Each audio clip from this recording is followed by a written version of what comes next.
To accept Baba as God. చాలా important విషయం అండి. ఇవన్నీ కూడా డైరెక్ట్గా ఏదైనా బాబా సందేశాన్ని తీసుకుంటే దీనికి సమాధానం నేరుగా దొరికేయాలి. ఇవన్నీ వాళ్ళ జీవితంలో అనుభవించి అభ్యాసం చేసి అమలుపరచడం వలన వాళ్ళు చెప్పగలుగుతున్నారు. ఇది సారం, అప్లికేషన్ అన్నమాట. అన్వయించడం వలన చెప్పగలుగుతున్నారు వీళ్ళు. To accept Baba as God, బాబాను భగవంతుడిగా అంగీకరించుట అంటే ఏమిటి అని చెప్తున్నాడు. I would get upset whenever I would see the Mandali in bad health. Mandali వాళ్ళు ఎవరైనా చాలా బాధల్లో కష్టాలు పడుతూ అబ్బా అపసోపాలు పడుతున్నారు అనుకుందాం, ఆరోగ్యం నాకు అసలు తట్టుకోలేను నేను, ఎందుకు అలా అవ్వాలి. And would complaint to Khorshed about it. నాకు కుర్షద్ బాగా ఫ్రెండ్ కదా, ఆవిడ చెప్పేవాడిని ఏంటి అసలే ఇంక వీళ్ళు కూడా వదిలిపెట్టడా, ఎందుకు అలా అవ్వాలి అని కుర్షద్ తోటి అంటూ ఉండేవాడిని. I would express mock anger with Baba. ఒకసారి నటించేవాడిని బాబాతో కోపం, ఏమయ్యా నీకు ఇంకేమీ అర్థం లేదా ఇంకా అని ఆయన ఫోటో దగ్గరికి వెళ్ళి అడుగుతూ ఉండేవాడు. నా కోపాన్ని కూడా ప్రదర్శించేవాడు. Especially on days when they looked more feeble and struggling. వీళ్ళకి ఓపిక లేవు, 80లోకి వచ్చేసారు, నడవలేని పరిస్థితిలో ఉన్నారు, ఇంకా దెబ్బ మీద దెబ్బ తగులుతూ ఉంటే నాకు కోపం వచ్చేస్తూ ఉండేది. ఐ వుడ్ టెల్ కుర్షద్తో ఇలా అనేవాడిని, now this is too much, ఇది మాత్రం ఇంకా చాలా అన్యాయం ఇది అనేవాడిని. I can't bear to see this happening to the Mandali. బయటవాడికి ఎవరికో ఉంటే నేను అర్థం చేసుకోగలను, మండలి వాళ్ళకు కూడానా. I will now go and fight with Baba. Khorshed నువ్వు మాత్రం అను, బాబాతోటి వేళ తేల్చేసుకుంటాను ఆయనతోటి వ్యవహారం, ఎందుకు అలా చేయాలి అసలు బాబా అని అనేవాడిని.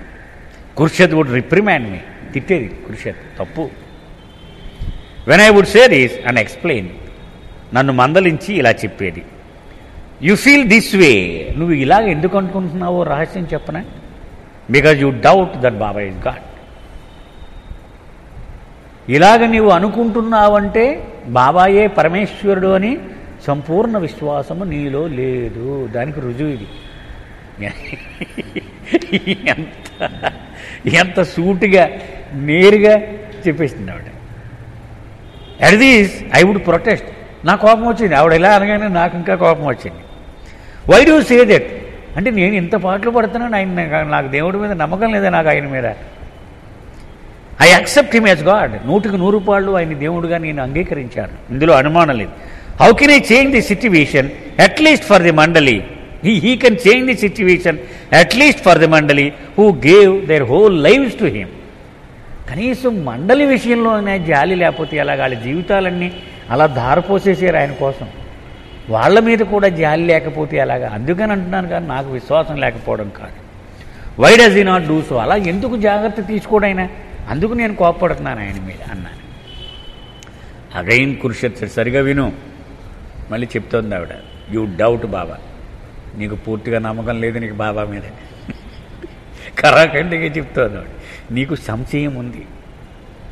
If you really accept him, very the question of doubting his actions in anyway.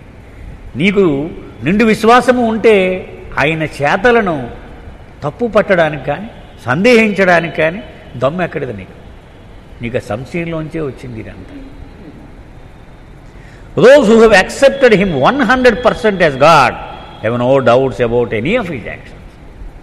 100% ఆయన భగవంతుడి కింద అంగీకరించిన వాడు అయితే నీ ఇష్టం స్వామి అని అంటాడు తప్ప ఇలాగెందుకు చేసావు అలాగెందుకు చేసావు ఇది ఎలా కుదురుద్ది, ఈ ప్రశ్నలకు తావులేవు. మనం హవే మాస్టర్ వర్క్స్లో చదువుకున్నాం. ఐవి జ్యూస్ అంటుంది, ఏముంటుంది ఆవిడ, a lover has no right to ask why. ఒక ప్రేమికుడికి ఇలా ఎందుకైంది అని అడిగే హక్కు లేదు, అడిగితే వాడు ప్రేమికుడు కాదు. Those who have accepted him 100% as God have no doubt. They do not say things like, why does he treat the mandali like this, or behave in such a manner, or why is the world situation so bad, or other such questions. ఒక మనిషి వేసి ప్రశ్నలను బట్టి వాడికి నిండు ప్రేమ ఉందా లేదా చెప్పేయచ్చు. మనం నిండు హృదయంతో ప్రేమిస్తున్నాడు అనుకుందాం బాబాని, వాడు నోటంట ఇలాంటి మాటలు రాకూడదు. ఏమిటవి, ఇలా ఉందిటి ప్రపంచం, వాడికి ఇలా జరిగిందిటి, ఇలా జరిగి ఉండకూడదే, ఇలాంటి ప్రశ్నలు రావు. ఎవడి నోటంటన్నా వస్తే వాడికి విశ్వాసము లేనట్టే లెక్క. They know that he's God and it is for him to decide what is best for everyone. నిజంగా ప్రేమించిన వాడికి ఆయన భగవంతుడు, సర్వస్వము ఆయనకు తెలుసు, ఏది ఎలా చెయ్యాలో ఆయనకంటే ఇంకెవడికి తెలియదు. కాబట్టి ఆయన చేసింది ఇదే ఉత్తమం అన్నమాట, మనకు తెలియకపోవచ్చు కాక అని వాడు స్వీకరించగలుగుతా. When you accept God 100%, there is no scope for complaining about anything at all, absolutely anything at all. ఆయన భగవంతుడిగా అంగీకరించాక ఇక పాయింట్ శాతము కూడా ఇక ప్రశ్న వేసేటువంటి అవకాశమే లేదు. ఇక ఆయన ఇష్టం. అంతా నీ దగ్గర పాటలు పాడేస్తూ ఉంటాం మనం. అంతా నీ దగ్గర అంటే అర్థం ఏంటండి? అంతా నీ దగ్గర అంటే నాకు ఇష్టం వచ్చినట్టు చేయబోయా అని అర్థం కాదట. ఏమి చేసినా నీదయ్యా, కానీ పుత్రుడు నీదయ్యా, సంపద నీదయ్యా, కష్టము నీదే, సుఖము నీదయ్యా, పాటలు అన్నీ నీదే, ఏది ఇచ్చినా నీదే అని. అంతా నీదే అంటే నీ ఇచ్చ నెరవేరునుగాక అని అంగీకరించడం, అది అంతా నీదే. So decide once and for all whether you really believe and accept him 100% as God. కాబట్టి ఒకసారి డిసైడ్ చేసుకో. రోజు ఇది నా దగ్గర ఇలా మాట్లాడుకు నువ్వు ఆవిడ అంటుంది కూర్చొని. ఒకసారి ఇవాళ డిసైడ్ చేసుకో, బాబా దేవుడా కాదా, నీకు నిండు విశ్వాసం ఉందా లేదా, ఉంటే అను, లేరు ఇంక నువ్వు వేరే పద్ధతి చూసుకో. అంతేగాని ఇలాగ నువ్వు మాట్లాడదు. ఆవిడ బాధపడి చెప్తుందనమాట. ఎవడికి వాడు మండలి వాడు కాలు నొప్పి వస్తే ఆయన మీద డౌటు, ఇంకోటికి ఎవడికో ఏదో యాక్సిడెంట్ అయితే ఆయన మీద డౌటు. ఇలాగ రోజుకోసారి మనం అభిప్రాయాలు మార్చుకుంటే ఆ విశ్వాసం లక్షణం కాదు, అది తేల్చేసుకో ఒకసారి. That is the only thing you need to decide firmly. మన జీవితంలో ఏదైనా విషయాన్ని కరాఖండిగా ఖచ్చితంగా తేల్చుకోవాలంటే ఇంతకంటే ముఖ్యమైన విషయం లేదు. తేల్చేసుకో, ఆయన భగవంతుడా కదా, భగవంతుడితో నోరు మూసుకుని గప్చిప్ ఆయన ఏం చేస్తే ఓకే.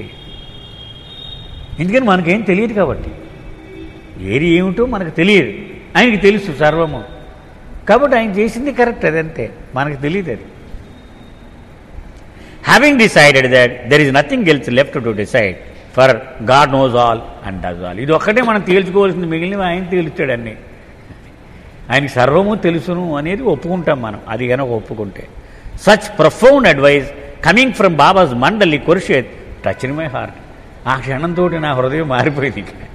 అమ్మో, ఖుర్షీద్ లాంటి స్త్రీ బాబా మండలి సభ్యురాలు ఇలా చెప్తోందంటే హ్యాట్స్ ఆఫ్, నా హృదయం మారిపోయింది. ఖుర్షీద్ గురించి కూడా చెప్తాను, ఇది 4 లైన్లు అయిపోయిన తర్వాత చెప్తాను.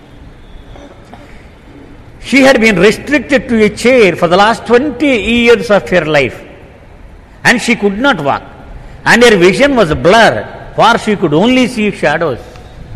ఆ మాట్లాడిన ఆవిడ ఎవరు అది మళ్ళీ చెప్తున్నాడు. 20 ఏళ్ల నుంచి కుర్చీలో కూర్చుని ఉంటుంది ఆవిడ, నడవటం లేదు, ఆవిడ కాళ్ళు పనిచేయటం లేదు, ఆవిడకి నీడలే కనపడుతున్నాయి, మనిషి ఎవడో కూడా తెలియటం లేదు. అయినా ఆవిడ చెప్పిన మాట ఏమిటి? ఏది చేసినా మన మంచి కోసమే తండ్రి చేస్తున్నాడు, ఆయన ఎప్పుడు సంశయించవద్దు.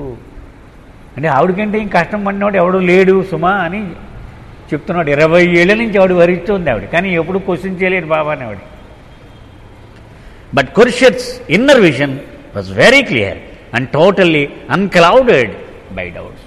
ఆవిడ కళ్ళు కనిపించక మేఘాలు ఆవరించినట్టు ఉండొచ్చు, కానీ హృదయం మాత్రం క్లియర్గా స్పష్టంగా ఒక్క చిన్న కారు మేఘం కూడా లేనంత స్పష్టమైన అవగాహన ఉన్నది. అది ఖుర్షీద్. సో ఖుర్షీద్ గురించి మెహరా మెహర్ పుస్తకంలో చదివని చెప్తాను. ఆవిడ చిన్న వయసులో, సుమారు 11 ఏళ్ల వయసు, విజన్స్ వచ్చేస్తూ ఉండేవి ఆవిడకి, ముందే తెలిసిపోతూ ఉండేవి అన్నీ కూడా. బాబా వాళ్ళ ఇంటికి అప్పుడప్పుడు వస్తూ ఉండేవారు పూనాలో. వచ్చినప్పుడు రేపు బాబా వస్తారనగా ఇవాళే బాబా కుర్చీలో కనిపించేవారట ఆవిడకి. కనిపించగానే ఆ అమ్మతో అనేది, అమ్మ బాబా కూర్చున్నారు ఇక్కడ కుర్చీలో అని. ఊరికే మన్నాడు బాబా వచ్చేవారట. అలాగా ఏమ్మా ఖుర్షీద్దా గుల్మాయి తెలుసు కదమ్మా, ఎవరు ఆదిత్య ఇరానీ తల్లి గుల్మాయి ఉంది కదా, గుల్మాయికి ఒక సోదరి ఉంది, ఆవిడ పేరు సునామసి. సునామసి కూతురు అనమాట. అంచేత ఈ గుల్మాయి ద్వారా వీళ్ళకి బాబా గురించిన కాంటాక్ట్లోకి వీళ్ళు రావడం, ఉపాసని మహారాజ్ దగ్గర తరచూ వెళ్ళడం, అక్కడ బాబాను చూడడం ఇవన్నీ జరిగేవి. ఏది బాబా ఇంకా మౌనం ప్రారంభించక 1922 మంజలి మీమి రోజులకి తెలుసు. బాబాతో డైరెక్ట్గా మాట్లాడినటువంటి పిల్లలుగా ఉన్నప్పుడు బాబా ఆడుకునేవారు ఈ పిల్లలతో అన్నమాట. అలా చెప్పేస్తూ ఉండేది. ఇలా ఒకసారి కాదు, ఎన్నోసార్లు జరిగింది. ఇంకప్పుడు చెప్పేసేది, ఇంక ఇది చెప్పేది కాదు, బాబా రేపు మన ఇంటికి వస్తున్నారమ్మా అనేది. అంతే. తల్లికి కూడా తెలిసిపోయేది. అయితే గ్యారంటీ మనం రెడీగా ఉండాలి అని రెడీ అయిపోతూ ఉండేదట. ఖచ్చితం, ఇంక అది 100కు 100 జరిగిపోయేది అంతే. అలాగే ఆవిడకి వస్తూ ఉండేది. ఒకనాడు వీడి పెరట్లో ఆడుకుంటూ ఉంటే ఒక 2 ఆకారాలు వచ్చాయట. దేవతామూర్తుల్లాగా ఉన్నాయట. హిందూ దేవతలు ఎలా ఉంటారు అలా ఉన్నారు. చెయ్యి పట్టుకున్నారట, 2 ఏపులు అటు ఇటు పట్టుకున్నారు, 2 చేతులు పట్టుకున్నారు. పట్టుకుని మెట్లెక్కించి పైకి తీసుకెళ్లారు. అక్కడ పెద్ద సింహాసనం ఉంది వెలిగిపోతూ. ఇవిడు కలగాదు, ఇది విజనం, ఒక దృశ్యంలాగా వచ్చిందనమాట.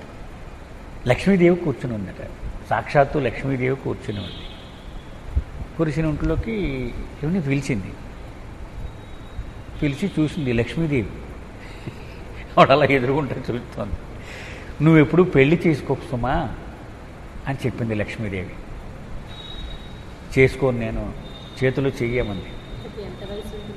11 ఏళ్ళ వయసు, చిన్నపిల్ల, ఇక పెళ్ళి తెలియదు, ఏమి తెలియదు. కానీ మాట ఇచ్చేసింది, చెయ్యేసేసి. ఎందుకంటే ఈ ప్రపంచం అంతా అశుద్ధం, ఇదంతా.